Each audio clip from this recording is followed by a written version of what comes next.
2024년 4월 22일 새벽입니다. 하나님의 말씀은 신명기 31장 30절에서 32장 14절입니다. 그리고 모세가 이스라엘 총회에 이 노래의 말씀을 끝까지 읽어 들리니라. 하늘이여 귀를 기울이라.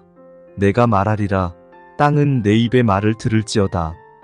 내 교훈은 비처럼 내리고 내 말은 이슬처럼 맺히나니 연한 풀 위에 가는 비 같고 채소 위에 단비 같도다. 내가 여호와의 이름을 전파하리니 너희는 우리 하나님께 위엄을 돌릴지어다.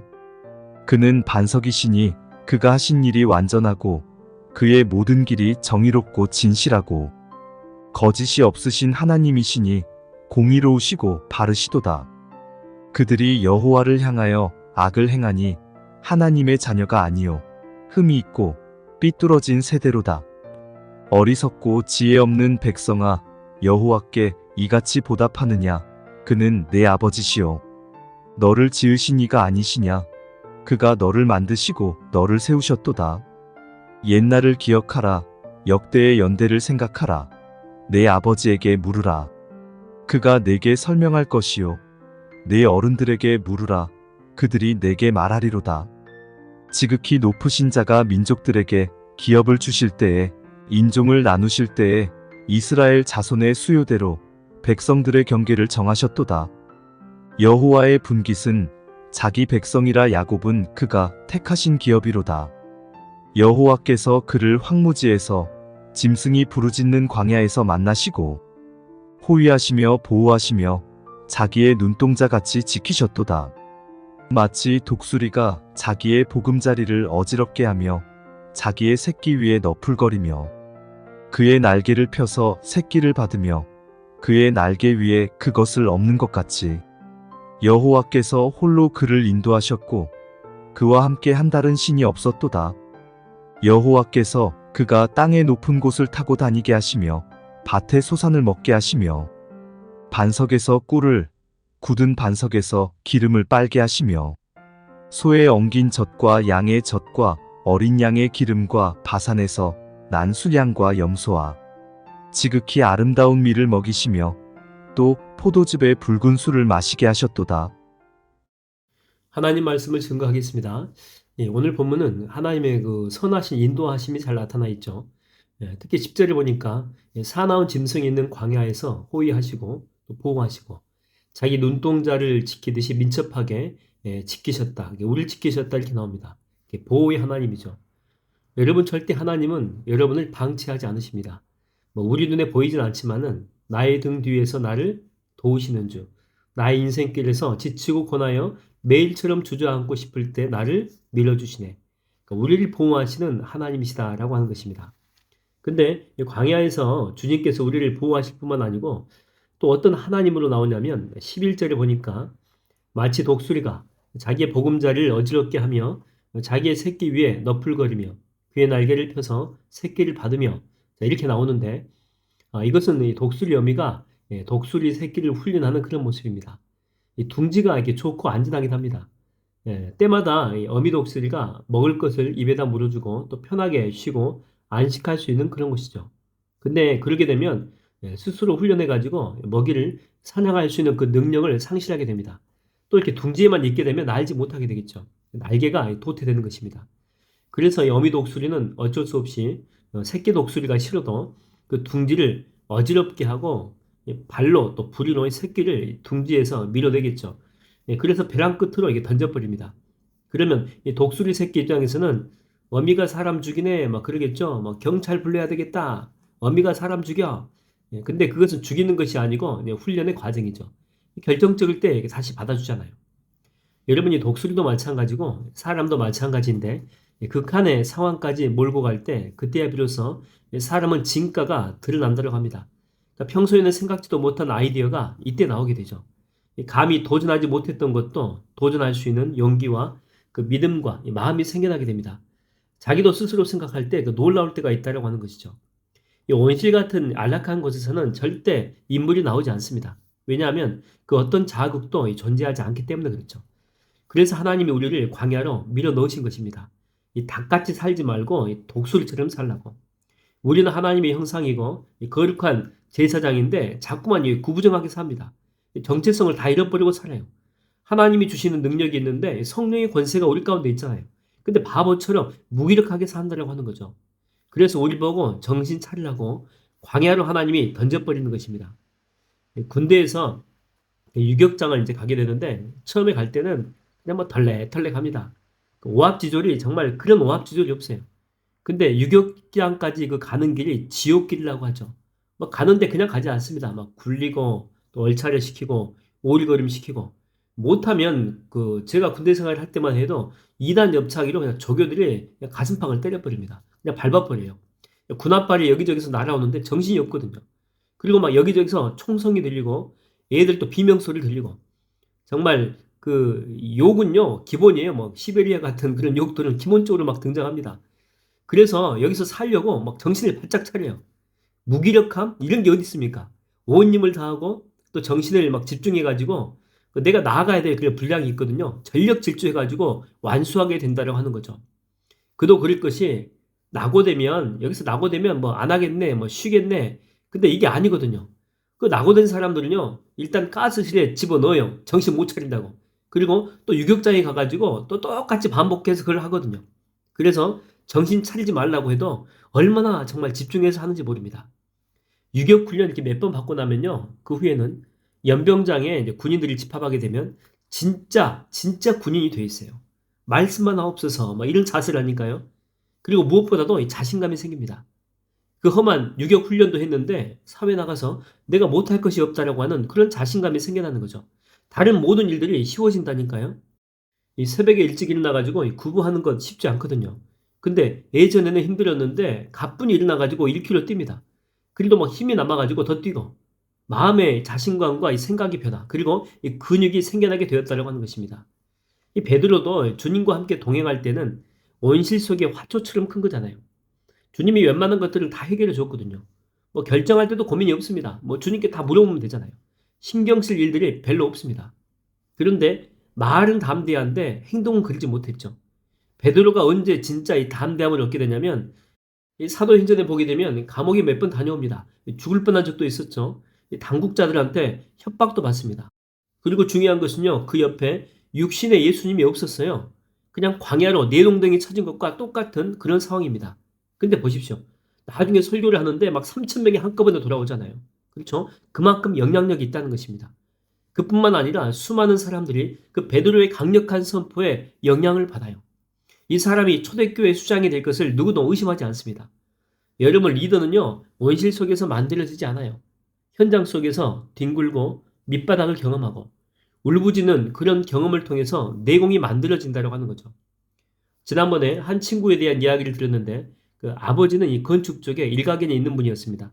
그리고 그 친구는 당연히 아버지 밑에서 어렸을 때부터 유복하게 자라면서 그것을 보고 배운 거죠. 그리고 아버지가 자녀한테 그 모든 것을 이렇게 물려주었는데 얼마 못 가서 그만두게 되었다고 하는 것입니다.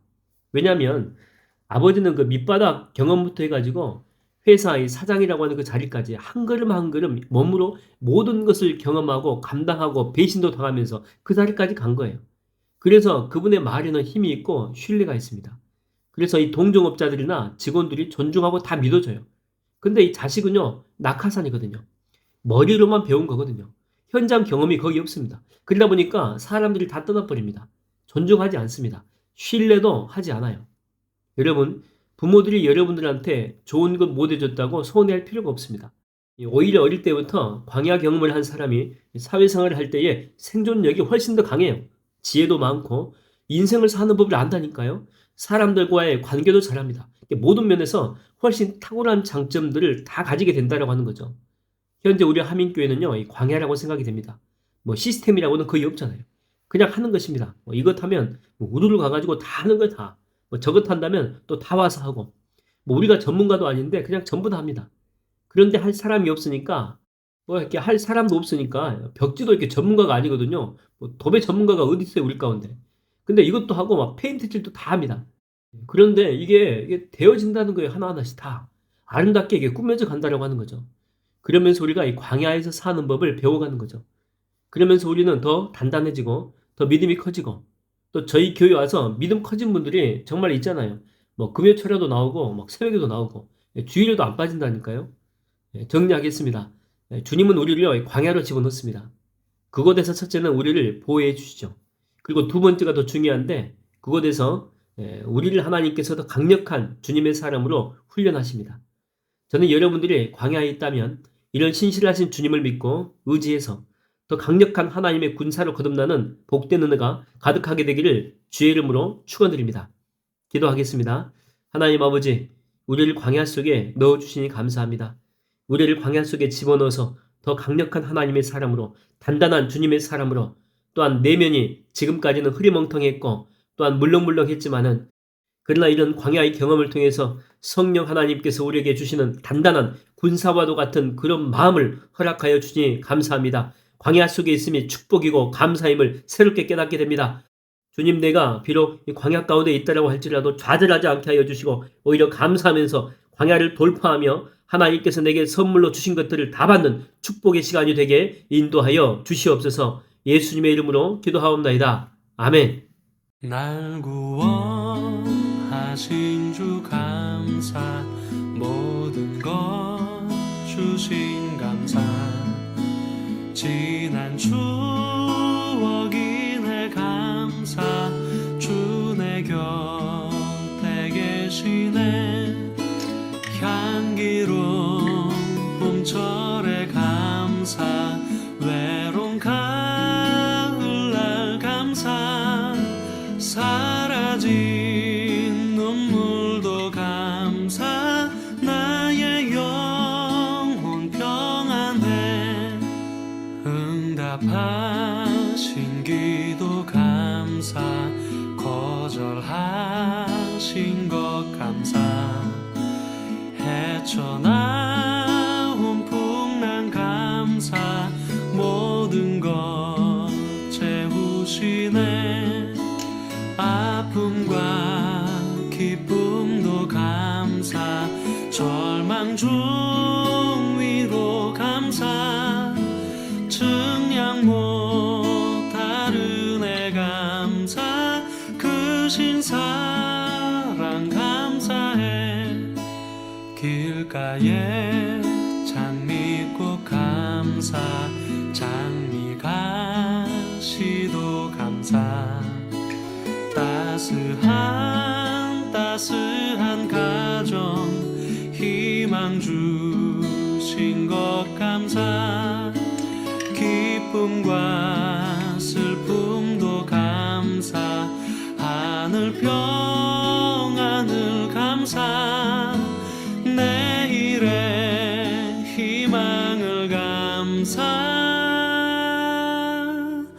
영원토록 감사해.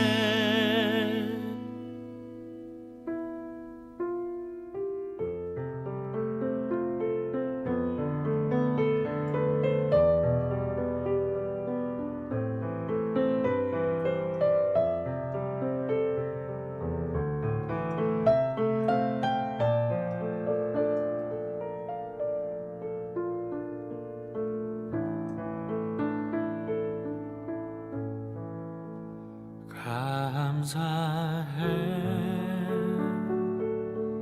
시험이 닥쳐올 때에 주께서 인도하시니 두려움 없네, 또 감사해, 고통이 찾아올 주께서 지켜주시니 승리하리라, 나의 모든 생활 속에서 주님이 함께 하시니 주님의 성령 나를 인도하시리, 시험이 나를 찾아오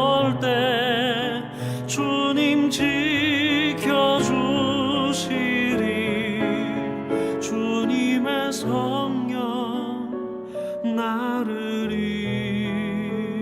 인도하시리 나의 모든 생활 속에서 주님이 함께 하시니 주님의 성령 나를 인도하시리 시험이 나를 찾아올 때 주님 지켜주시리 주님의 성령 나를